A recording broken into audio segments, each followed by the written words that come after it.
Excuse me. What the hell are it? Who the hell? Nonsense. এভাবে কথা বলে নাকি চিৎকার করে? ধরো সেন্স থাকা উচিত, ভাই ন্যূনতম সেন্স থাকা উচিত। যেভাবে স্ল্যাং শব্দ চলে এসছে, যেভাবে ডবল মিনিং ওয়ার্ডস চলে এসছে, সেটা ভীষণ লজ্জা কর। এক্সকিউজ মি, আপনাকে রেসপেক্ট করে বলি, ভিউটা কি? অলিখিত অনাকাঙ্ক্ষিত হাসির ডিমের সাথে আমাদের কেন সম্পৃক্ত হতে হবে? কেন এই ধরনের ভিউ শব্দগুলো আমার বা পরবর্তী প্রজন্মের কানে কেন ঢুকে যাচ্ছে? আমার ভিউ লাগবে, আমার ভাইরাল হতে হবে। What the hell are it? Why? কেন?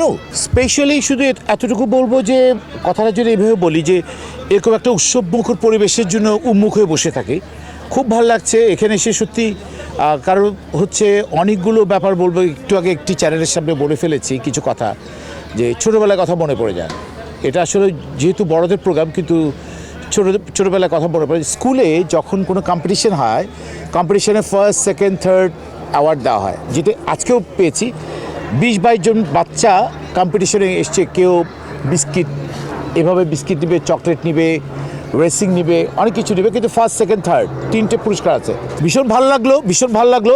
ওই বাচ্চাদেরকে কিন্তু ফার্স্ট সেকেন্ড থার্ড পুরস্কার দেওয়ার পর বাকি যে 19টা বাচ্চা, তারা ক্রাইং, লিটারেলি জোরে জোরে কান্না করছে। তাদের বাবা মারা খুব অস্থির হয়ে গেল, কী ব্যাপার? প্রত্যেকটা বাচ্চা, 19টি বাচ্চার একটি প্রশ্ন, আমার অ্যাওয়ার্ডস কোথায়, আমার পুরস্কারটা কোথায়?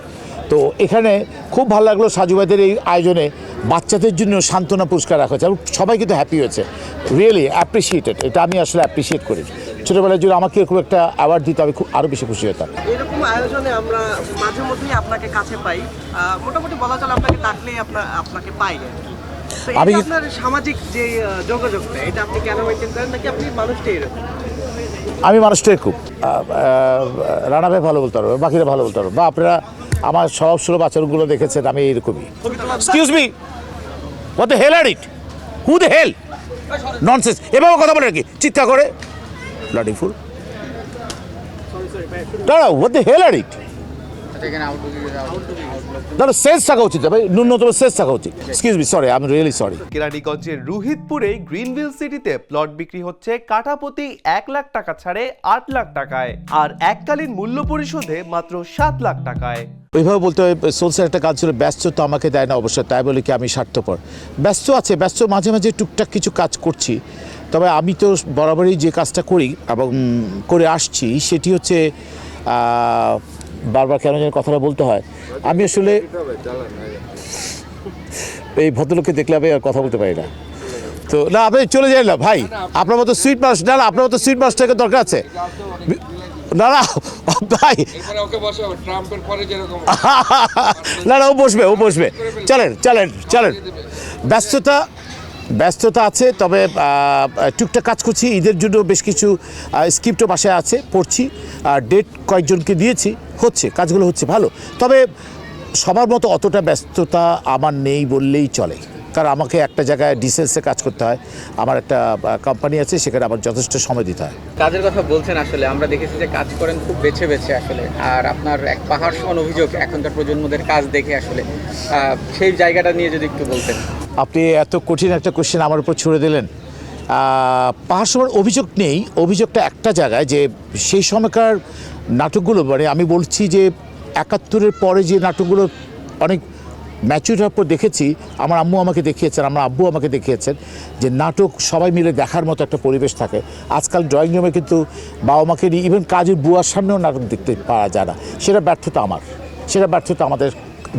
বাকিতে কথা বলবো না, কারণ যেভাবে স্ল্যাং শব্দ চলে এসছে, যেভাবে ডবল মিনিং ওয়ার্ডস চলে এসছে, সেটা ভীষণ লজ্জাকর। আমি চাই অচিরে দর্শকরা, আবার আপনাদের টেলিভিশন কর্তৃপক্ষের কাছে বিনীত অনুরোধ থাকবে, এগুলো নিয়ে বেশি বেশি অনুষ্ঠান প্রচার করলে হয়তো তাদের মননে একটু হলে জায়গা করে নেবে, যে আজ থেকে আর আমরা ডবল মিনিং ওয়ার্ড এবং নোংরা শব্দ যেগুলো উচ্চারণ করতে দ্বিধাবোধ করেন না, তাদের কিছুটা হলো হবে। যেটা বলছিলেন আসলে, যে ডাবল মিনিং শব্দ ইউজ হচ্ছে, এই নাটকগুলো কিন্তু ভিউ বেশি, সেই জায়গা থেকে আসলে দর্শকদের একটা দায়ভার আছে। এক্সকিউজ মি, আপনাকে রেসপেক্ট করে বলি, ভিউটা কি? আফজাল ভাই, সুবর্ণাপা, রাসেল ইসলাম আসাদ, হুমায়ুন ফরিদি স্যার যখন অ্যাক্টিং করেছে, তখন কি ভিউ নিয়ে কথা বলেছিল? তো তখন ভিউ কোথায় ছিল? তখন ভিউ নামক সেই হাসির ডিমটা কোথায় ছিল? আজকে এখানে ওই অলিখিত অনাকাঙ্ক্ষিত হাসির ডিমের সাথে আমাদের কেন সম্পৃক্ত হতে হবে? কেন ভিউ? কিসের ভিউ? এসব ভিউ আর কি, আরেকটা কি জানিস, ভাইরাল। এই দুটো শব্দ আজকে 4-5 বছর ধরে শুনছি। আগে ভিউ, আগে ভাইরাল কোথায় ছিল? আমরা যারা অ্যাক্টিং করি, আমরা কিন্তু ভিউ ভাইরাল হওয়ার জন্য অ্যাক্টিং করি না। কেরানীগঞ্জের রুহিতপুরে গ্রিনভিল সিটিতে প্লট বিক্রি হচ্ছে কাঠাপ্রতি 1 লাখ টাকা ছাড়ে 8 লাখ টাকায়, আর এককালীন মূল্য পরিশোধে মাত্র 7 লাখ টাকায়। আমরা অ্যাক্টিং করি মানুষের মনের কোঠায় যাওয়ার জন্য, মানুষ কিভাবে আমাকে রিসিভ করছে, অ্যাকসেপ্ট করছে, সেই জন্য আমরা অ্যাক্টিং করি। আসলে ড্রাইভার আছে কিনা এখানে কোনো? অবশ্যই অবশ্যই। দর্শকরা এই ধরনের নাটক দেখছেন কেন? কেন এই ধরনের ভিউ শব্দগুলো আমার বা পরবর্তী প্রজন্মের কানে কেন ঢুকে যাচ্ছে? আমার ভিউ লাগবে, আমার ভাইরাল হতে হবে। What the hell are it? Why? কেন?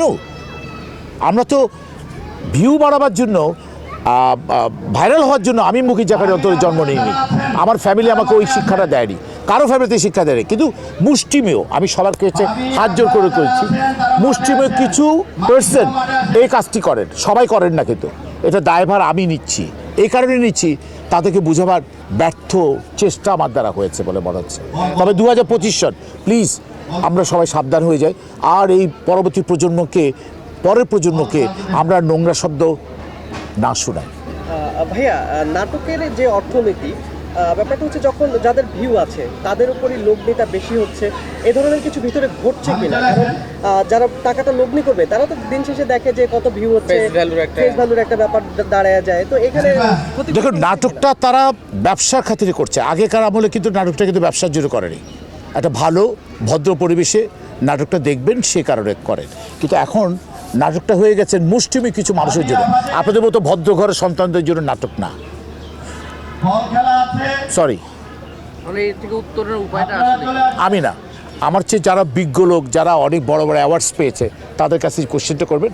তারা আমার চেয়ে অনেক ভালো শিক্ষিত এবং অনেক বেশি জ্ঞানী, তারা এই সম্পর্কে বলবে।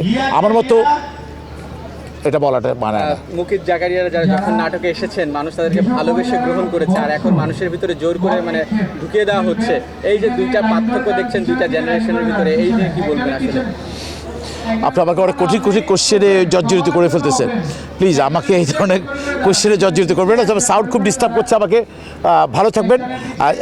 আমাকে যারা এতক্ষণ ধরে ইয়ে করেছেন, সবাই কাছে কৃতজ্ঞতা। সবাই RTV, বিভিন্ন চ্যানেল, নিউজ 24 নিউজ, বিভিন্ন চ্যানেল, NTV, RTV যারাই আছেন, সবার কাছে অনেক কৃতজ্ঞতা। ভালো থাকবেন, সুস্থ থাকবেন।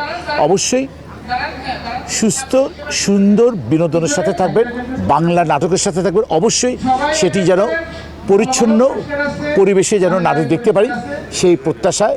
Thank you very much, so nice of you. দেশে দেশে সবার সাথে দ্য নিউজ।